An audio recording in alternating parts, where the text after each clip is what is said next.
কাঙালের কথা বাসি হলে কিন্তু ফলে।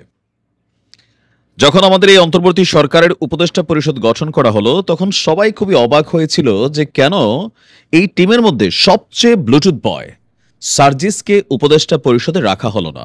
এর পরের দিনে আমি বলেছিলাম সার্জিসের কপাল খুলে গেছে, বিকজ একটা নতুন রাজনৈতিক প্ল্যাটফর্ম আসবে।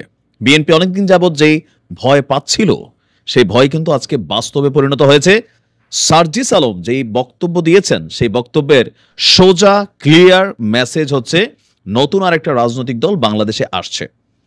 দর্শক, একসময় ছাত্রলীগের দুর্দান্ত প্রতাপশালী, আমি তারে বলবো, তার ভাষণ, বঙ্গবন্ধুকে নিয়ে তার যে বক্তব্য, মানে এমন ক্ষুরধার বক্তব্য বাংলাদেশ ছাত্রলীগের মধ্যে কেন্দ্রীয় কমিটির কোনো নেতাও কখনো দিতে পারে নাই।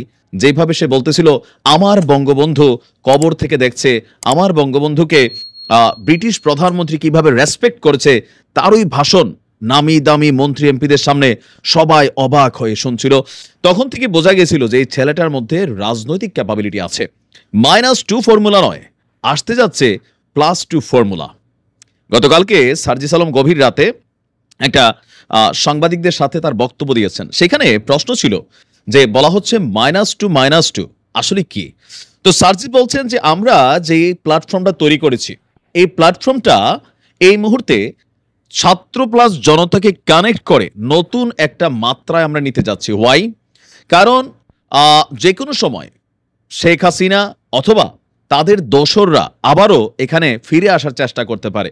তো তাদেরকে প্রতিহত করতে হলে, তাদেরকে আটকাতে হলে একটা সমর্থন লাগবে, একটা প্ল্যাটফর্ম লাগবে। তো সেই প্ল্যাটফর্মের লক্ষ্যেই জাতীয় নাগরিক কমিটি যেটা, সেইটা বাংলাদেশের বিভিন্ন জায়গায় কাজ করে যাচ্ছে।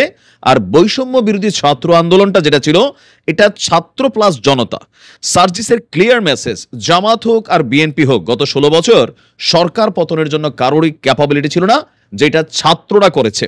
এবার ছাত্রদেরকে বিএনপি বলছে বিএনপি সাপোর্ট দিছে, জামাত বলছে ফুল সাপোর্ট দিছে, বাট তারা বলছে আমরা তরুণরা করেছি। সো নতুন বাংলাদেশে মানুষ একটা পরিবর্তন চায়, সেই পরিবর্তনে নতুন একটা রাজনৈতিক দলও কিন্তু মানুষ চাচ্ছে। যদি এই দেশের ছাত্র জনতা চায়, অবশ্যই এখানে -2 দলের পরিবর্তে +2 দল আসবে। তাহলে রাজনৈতিক দলগুলা যেই সিস্টেমে গত 53 বছর বাংলাদেশে রাজনীতি করেছে, সেখানে আমূল পরিবর্তন হবে। তাদের মধ্যে একটা ভয় থাকবে যে আমরা যখন রাষ্ট্র ক্ষমতায় থাকছি, এখন একটা সবারই কাছে এরকম থাকে আওয়ামী লীগের বিকল্প বিএনপি, বিএনপির বিকল্প আওয়ামী লীগ, এখানে আর কোনো বিকল্প নেই। বাট ছাত্ররা মনে করছে, সার্জিস আলোচনা মনে করছে এখানে একটা নতুন বিকল্প দরকার, আর সেই বিকল্প একের অধিকে আসা উচিত।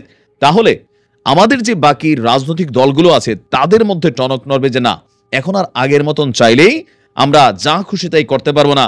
আর এটার মেইন কারণটা কিন্তু বিএনপি।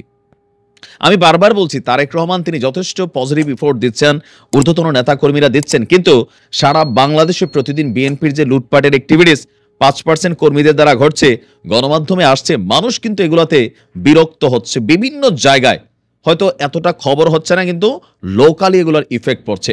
আর এই জিনিসটাকেই তারা কিন্তু বলছে বারবার যে এক লুটেরাদের হাত থেকে আরেক লুটেরাদের কাছে বাংলাদেশকে দিবে না। বাংলাদেশের মানুষ এখানে পরিবর্তন চায়, নতুনত্ব চায়। সার্জিসের গতকালকের বক্তব্য শোনার পরে যার মাথায় এখনো মনে হচ্ছে যে ছাত্ররা আর কিছু করবে না, সেটা হচ্ছে ভুল।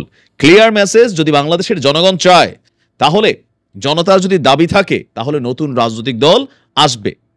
আর সেটার সপক্ষেও সার্জিস যথেষ্ট পজিটিভ বক্তব্য দিয়েছে। এবার আসুন, আমি তখন ভিডিওটাতে কি বলেছিলাম।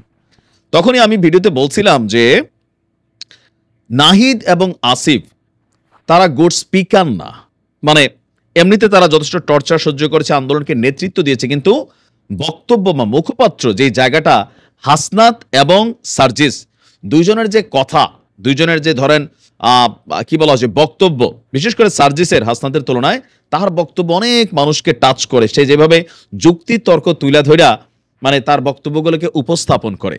তো ফাইনালি বিএনপি যেটা ভয় পাচ্ছিল, সেই ভয়ে কিন্তু এখন বাস্তবে পরিণত হচ্ছে।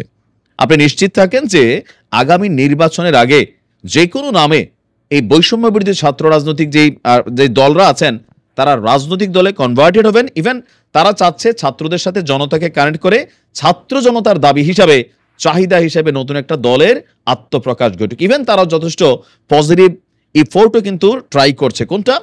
বিভিন্ন জায়গায় তারা সমন্বয় কমিটি করছে, আপনারা দেখছেন সারা বাংলাদেশে। তো কিছুটা সমালোচিত আছে, তারা বিতর্কও আছে, কিন্তু রাজনীতির মাঠে আসলে কতটুকু সফল হবে? কেউ কেউ বলছেন যে অবশ্যই এরা ভালো করবে, কারণ বাংলাদেশের মানুষ নতুনত্ব চায়, বিকল্প চায়, কিন্তু বিকল্প তো নাই।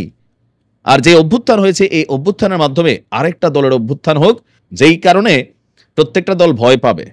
এখন আমার কাছে একটা প্রশ্ন, আমি নর্মালি যতটুকু ক্যালকুলেশন করি, এই আন্দোলনে সার্জিসদের পিছনে যারা আছে এখনো সেখানে জামাত ইসলামের হাজার হাজার নেতাকর্মী এদের সাথে কানেক্টেড, বিএনপি কিছুটা সরে গেছে, গণ অধিকার পরিষদ কানেক্টেড। তো রাজনৈতিক দল তৈরি করলে এই ছাত্রদের পেছনে ভোটার হিসাবে জনগণের কতটুকু অংশ এদেরকে ভোটের মাঠে সাপোর্ট করবে, এটা একটা গুরুত্বপূর্ণ প্রশ্ন। কারণ এই জাতির মধ্যে, ব্লাডের মধ্যে শহীদ প্রেসিডেন্ট জিয়াউর রহমান, বঙ্গবন্ধু শেখ মুজিবুর রহমান অথবা গোলাম আজম বা সামহাও, তারা কিন্তু রক্তের মধ্যে বসবাস করে।